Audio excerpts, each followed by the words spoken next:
Afternoon. Today you enjoy me in front of the incredibly grand Norwich station. As someone who's changed trains here a lot and generally just walked straight out of it, I've never realised how stunning it is. Today I am going back home from yet another trip. I am getting the 4 o'clock train to London Liverpool Street, which was meant to be the 3 o'clock, but my connecting train from the Broads was cancelled.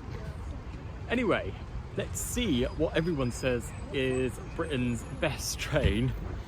Well, train model, and what I agree is the country's best train model at the moment, has to offer.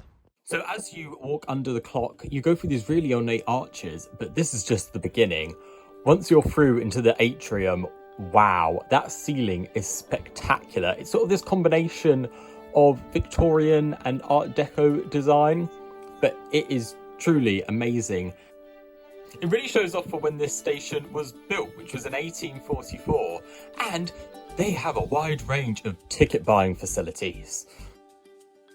As you go beyond the atrium, you enter into the main train shed with this spectacular 5-arch canopy that's been so well kept, and I feel really perfectly complements this small terminus station. It's only got 6 platforms.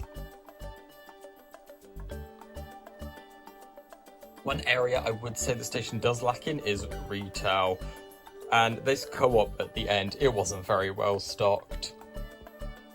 But then the waiting room, while hidden in a corner, is brilliant. Not only is it all brand new, and you've got these brilliant posters of all different locations in Norwich, but this corner, the plug corner, for someone who was wild camping for the weekend, this was a mini heaven. They've even got the all-important water fountain.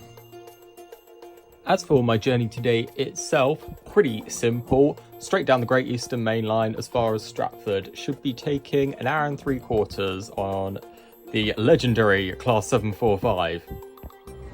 And here it is in platform 1, right next to another one that had just pulled in, and that's forming the 4:30 back down to London.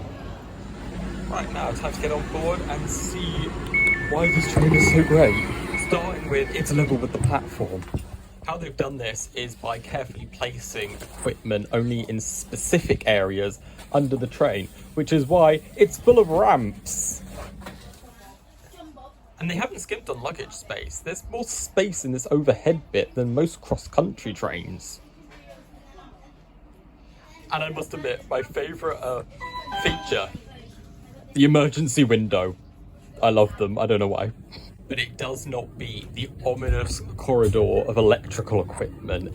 This is the main reason these trains are low floor and level with the platform. The bits they couldn't fit on the raised bits earlier, they're all in here. It was quite quiet, so I was able to snag myself a bay of 4 with my tent and stuff on the other side. And we're off on time. Once we've gone past the Crown Point depot where these trains live and the River Wensum, which goes through central Norwich, we then diverge from the line to Birmingham to then go over it and the River Yar.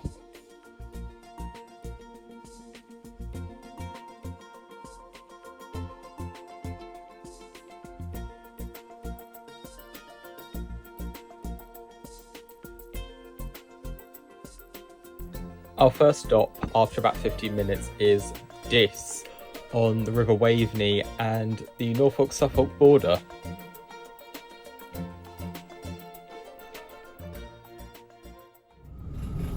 But as we cross into Suffolk, nothing much changes. Still endless wheat fields, so good enough time to check out these seats. And they're pretty damn good. A lot of decent padding, a nice firm headrest. Although the armrests are just a bit lifeless. And they all come with a plug and USB charging port. However, it had seemed that over half of the USB ports are broken. I couldn't get anything to charge from them. We soon reach Stowmarket, where the line from Cambridge joins us, and we join the Gipping Valley with its many lakes on the way down to Ipswich.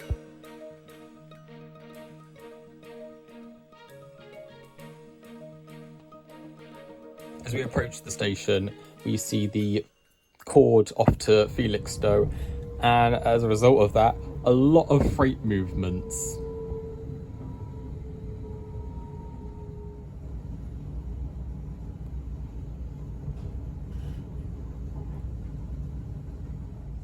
It was here, East Anglia's, I think, second biggest city, where the train really filled up, and as a result, I had to move my camping gear to the above head space, which is big enough that they both fit quite snugly.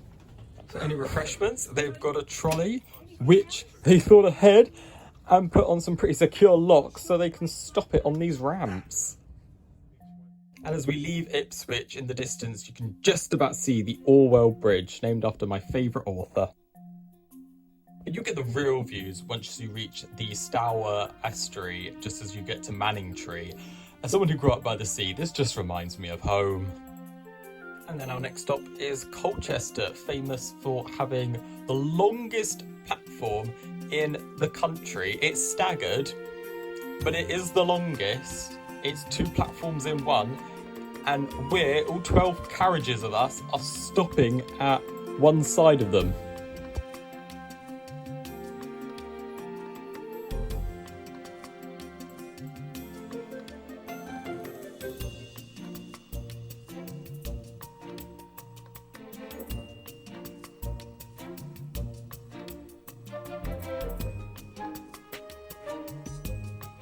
As we whiz through Essex and skip most of the stations, again, the industry doesn't change. More brain, more silos in Witham.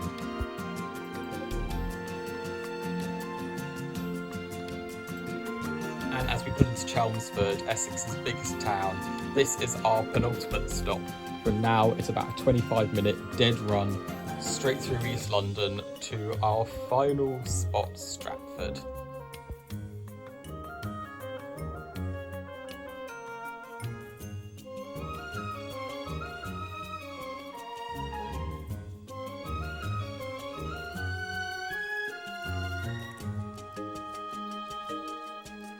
But before that, we do the swappy sidey in Ilford and see plenty of these purple trains. And here we are at Stratford, only about a minute late.